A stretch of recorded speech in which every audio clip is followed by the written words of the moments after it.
할렐루야. 7월 26일 금요일 짱목과 말씀 수다의 시간입니다. 금주는 여름 휴가를 많이 가셔서 교회가 좀 주일날 빌 수도 있겠네요. 자, 오늘 우리에게 주시는 하나님의 말씀은 사도행전 6장 8절부터 15절의 내용의 말씀인데요. 하나님 말씀을 보시겠습니다. 스데반이 은혜와 권능이 충만하여 큰 기사와 표적을 민간에 행하니 이른바 자유민들 즉 구레네인, 알렉산드리아인, 길리기아와 아시아에서 온 사람들의 회당에서 어떤 자들이 일어나 스데반과 더불어 논쟁할세. 스데반이 지혜와 성령으로 말함을 그들이 능히 당하지 못하여 사람들을 매수하여 말하게 하되 이 사람이 모세와 하나님을 모독하는 말을 하는 것을 우리가 들었노라 하게 하고 백성과 장로와 서기관들을 충동시켜 와서 잡아가지고 공회에 이르러 거짓 증인들을 세우니 이르되 이 사람이 이 거룩한 곳과 율법을 거슬러 말하기를 마지 아니하는도다. 그의 말에 이 나사렛 예수가 이곳을 헐고 또 모세가 우리에게 전하여 준 규례를 고치겠다 함을 우리가 들었노라 하거늘. 공회 중에 앉은 사람들이 다 스데반을 주목하여 보니 그 얼굴이 천사의 얼굴과 같더라. 스데반 이야기가 이제 스데반이 반 이야기가 아니라 스데반이 이제 이야기가 나오게 되었어요. 일곱 질사 중에 하나였던 스데반이 사실은 본인은 어떤 행정적인 일을 맡기를 원했는데 사실 하나님께서 함께 하시고 그가 성령 충만해지면서 평신도도 기사와 표적을 민간에 행했다라고 그렇게 이야기를 하게 되면서 그래서 이제 이런 부분에서 굉장히 어떤 공부도 많이 했던 스데반인 것 같아요. 그래서 이제 그 다음 절을 보면 구절을 보면 논쟁까지 하게 되고 스데반이 이제 지혜와 성령으로 말하게 되니까 그들이 감당하지 못한다라고 하는 것을 이야기를 하는 겁니다. 지혜와 성령으로 말하니까 감당하지 못한다. 이게 이제 어떻든 이러한 스데반의 모습을 통해서 어떻게 우리가 평신도로서 살아가야 될까를 좀 보여주고는 있는 거죠. 그러니까 스데반은 참 대단한 그런 모양의 집사로서 삶을 살아가게 되었습니다. 자, 그런데 사람들이 이제 어떻게 하게 되냐면 매수를 하게 되는 거예요. 결국 이길 수 없으니까 매수를 해가지고 모세와 하나님을 모독하는 말을 들었다는 겁니다. 매수를 해가지고. 그러니까 이게 이제 결국 이러한 부분에서 잡아가지고 이제 거짓 증인까지 세워가지고 이 스데반을 죽이려고 하는 상황으로 점진적으로 가게 되는 그런 모습을 보이게 됩니다. 이게 가장 인간의 어떤 추악스러운 모습을 보여주는 거라고 저는 생각을 하는데 이게 자기가 이 부분을 이길 수 없게 되면 사람들을 모아다가 자기 힘으로 만드는 경우가 많이 있습니다. 우리가 이제 어떤 문제가 생길 때에 내가 좀 눌리고 내가 좀 속이 답답할 때에 하나님 앞에 기도할 때이지 그게. 근데 이거를 사람들한테 풀어서 사람을 내 편으로 만들려고 할 때에 교회는 아주 큰 고통 중에 빠지게 돼요.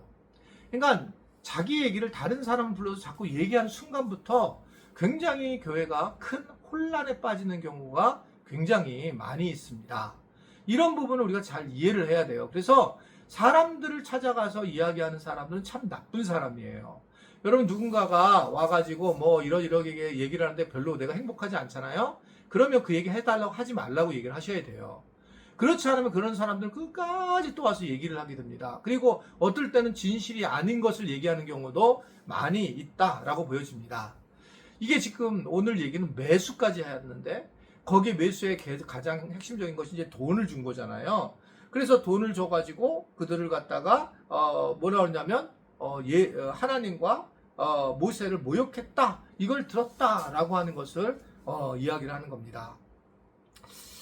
저는 지금 가장 사실은 이제 걱정되는 부분은 저도 이제 앞으로 살아가서 이게 잘 마감이 돼야 되는데 목회가 이게 누가 이렇게 의도적으로 공격을 만약에 할 때 어떻게 될까? 나는 상당히 오픈돼서 살아간 사람이고 뭐 아시겠지만 제가 설교 원고도 그냥 원고 그대로 제가 하는 설교 원고 국어체를 평생을 내가 홈페이지에 올렸어요. 때로는 이제 이 설교를 준비하는 과정 중에 다른 분들이 잘하는 것을 부분적으로 가져오는 경우도 있었죠. 부분적으로 뭐 통째로 바뀐 적은 없지만 어쨌든 그런 것들에 대한 것들이 있는데, 이런 것들을 누군가가 만약에 해서 의도적으로 그런 것만 찾는 경우를 본다면 과연 이게 어떻게 될까? 뭐 이런 생각이 들어요. 근데 물론 예전에 우리 교회에서 막 힘들게 했던 청년이 이제 그걸 한번 돌려본 것 같아요. 근데 이제 그런 게 없으니까 다행히 뭐 이제 그렇게 안 끝났는데, 어떻든 이게 이제 누가 의도적으로 저를 공격하려고 하는 마음을 갖고 매수된 모습으로 갈 때 얼마나 고통스러울까, 이 생각을 해보게 됩니다. 이게 정말 정말 고통스럽고 힘들 거다라고 하는 것을 생각을 해요. 이게 더욱더 내가 주님 앞에 기도를 드리는 부분은 이 부분입니다. 그래서요. 그러니까 의도적으로 나를 미워하고 공격하려고 하는 그런 모습을 볼 때, 정말 제가 목양을 하는 목사로서 되게 마음이 아플 때가 굉장히 많고, 제가 이렇게 드러낸 것들이 페북이라든지 또는 뭐 이렇게 제가 설교라든지 또는 우리 교인들한테 이렇게 내 마음을 그대로 드러낸 것 자체가 상처를 안 받았으면 좋겠다. 근데 이제 이게 뭐 딴 사람도 많이 받겠지만 내가 숨겨서 이러고 싶지 않는데, 상처는 받을 수 사실 있지만 매수를 해서 이런 일이 벌어질 때는 진짜 어렵고 힘든 일이다라고 저는 개인적으로 생각합니다. 그러니까 결국 그런 걸 어떻게 이겼을까? 이 스데반은 15절에 이렇게 얘기를 합니다. 공회 중에 만진 사람들이 다 스데반을 주목하여 보니 그 얼굴이 천사의 얼굴과 같더라. 천사의 얼굴 같다는 얘기는 뭐냐면 그 안에 그러나 모든 걸 다 이겨냈다라고 하는 것을 보여주고 있어요. 스데반은 이러한 부분에서 저처럼 고민을 하지 않은 것 같습니다. 그럼 왜 고민을 하지 않았을까? 저는 스데반이 정말 기도를 많이 하고, 마지막에 우리가 7장에 넘어가서 보게 되면 그 하나님을 바라보면서 실제로 하나님의 영광 안에 참여하는 그런 모습을 보이잖아요. 스데반의 모습이. 그러니까 늘 하나님과 친밀한 삶을 살았던 사람이기 때문에 하나님을 바라봤기 때문에 이런 두려움에 대해 내려놓을 수가 있었다, 이런 얘기입니다. 그러면서 천사의 얼굴을 가지고 살아가더라 라고 하는 겁니다. 천사의 얼굴. 천사의 얼굴이 이게 요새 보면 어떠세요? 제 얼굴. 난 제 얼굴 보면서 지금 사실 영상 찍는 게 되게 어렵습니다. 이제 나이가 먹어가니까. 그러니까 이제 그 김동호 목사님도 안경 쓰고 이제 최대한 가리고 하시던데, 나도 이제 그래야 될 것 같아요. 그리고 어떻든 간에 이제 제 스스로 얼굴 보기가 어색해요. 근데 이 천사의 얼굴이라고 하는 게 꼭 외모적인 게 아니죠.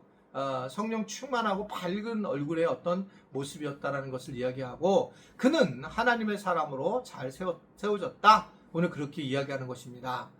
저를 위해서도 좀 기도해 주시고요. 저도 이 스데반과 같은 그런 담대함이 있고 두려워하지 않게 하고, 그리고 또 우리 교회 안에서 그렇게 정말 악한 세력이 없었으면 좋겠고, 물론 뭐 그냥 미워할 수는 있겠지만 이런 주도 면밀한 이런 것들은 굉장히 고통스러운 건데, 우리 교회는 그런 일이 없도록 하나님께서 보호해달라고 우리 많이 기도해 주시면 좋겠습니다. 기도하겠습니다. 하나님 아버지, 이렇게 교회가 무서운 상황이 될 수도 있는데 지금까지 도와주시고 보호해 주셔서 감사합니다. 그래서 이제 저도 좀 더 담대하게 주님을 의지하고, 우리 교인들도 마찬가지로 의지해서 천사의 얼굴로서 주님 성령 충만한 삶을 살아갈 수 있는 우리 모두가 되도록 도와 주옵소서. 예수님의 이름으로 기도드리옵나이다. 아멘.